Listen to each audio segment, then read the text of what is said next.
মানুহে যদি কয় তেওঁলোকে আমাক সুৰক্ষা কেনেকে দিব ইমান ৰদত যে আমি কেনেকে আমি কিয় আহিছো ইয়ালে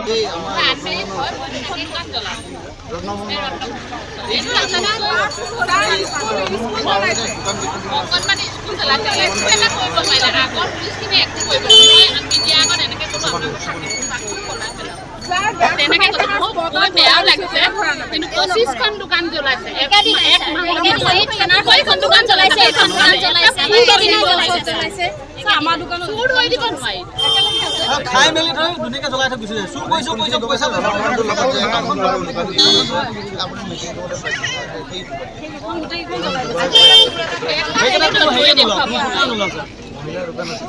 বেয়া কথা নিজৰ পোচাকটো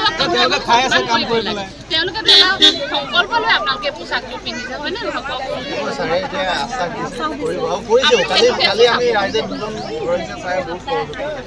ৰাইজেহে ধৰি দিছে ৰাইজেতো ধৰিব ন ৰাইজে অকণ আগবাঢ়িব লাগে নহ'লে কেনেকে ধৰিব ইমান সহায় কৰিছে লগে লগে গৈছে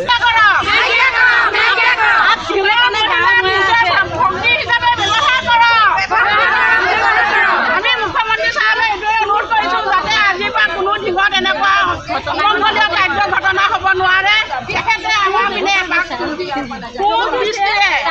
মৰম চেনেহে ঢিঙৰ আইসকলক যাতে তেখেতে চাই এইটো আমি আপোনালোকৰ চেনেলৰ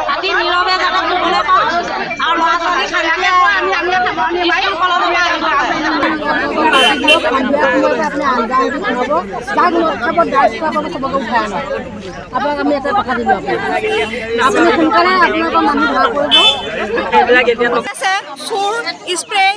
ধৰ্ষণ গতিকে ইয়াৰ ওপৰত মানুহ পুলিচ আমাৰ ঢিংথানৰ ভৰসা আছিলে এই ভৰসা আমাৰ লাহে লাহে আমাৰ নাইকিয়া হৈ আহিছে যেনেকৈ আমি আজি গোটেই মহিলা আমি জাগ্ৰত হৈ ওলাই আহিব লাগিছে থানাখনত আমাৰ নিৰাপত্তাৰ কাৰণে আমাৰ ঘৰৰ পৰা ধন সম্পত্তি নিছে কিন্তু আমাৰ মহিলাবিলাক আমি সুৰক্ষিত নহয় আজি আমি যি কাৰণে ৰাজপথত আমি ওলাই আহিব লগা হৈছে গতিকে আজি এই গোটেই পোচাক যিমান মহিলা আছে যিমান বয়সস্থ অকল আমি উঠিয়াখিনিয়ে নহয় গোটেইখিনি জীয়াৰী বোৱাৰী কোনো সুৰক্ষিত নহয় আজি যেনেকৈ ঢিংথানে আজি আমাৰ এইখিনি সুৰক্ষা আজি দিব নোৱাৰাৰ কাৰণে আমি ওলাই আহিম আৰু তেওঁলোকে যদি এই পন্থা হাতত ল'ব নোৱাৰে আমি নিজে নিজৰ কাৰ্য কৰিবলৈ আমি আগবাঢ়ি আহিম তেওঁ কৈছে যে 15 দিনৰ ভিতৰত আমাক তেওঁ নিৰাপত্তা প্ৰদান কৰি যেনেকৈ নহওক তেওঁ কৰায়ত্ব কৰিব বুলি আমাক আশ্বাস দিছে এই আশ্বাসৰ ভিত্তিতে আমি আজি যাবলৈ প্ৰস্তুত হৈছে যে নহওক কিবা এটা আশা দিছে যিহেতু আমাৰ যিহেতু সন্ধিয়াৰ পৰা আমাৰ টোপনি নাহে আমি শুবলৈ নাছিলোঁ পঢ়াব নোৱাৰোঁ এই স্কুল খুলিব এতিয়া আমি কি কৰিম গতিকে তেখেতে যিখিনি ভৰসা সেইখিনি আমি মানি লৈছোঁ তেওঁৰ ওপৰত গতিকে 15 দিনৰ পিছত কি হয় দেখা যাব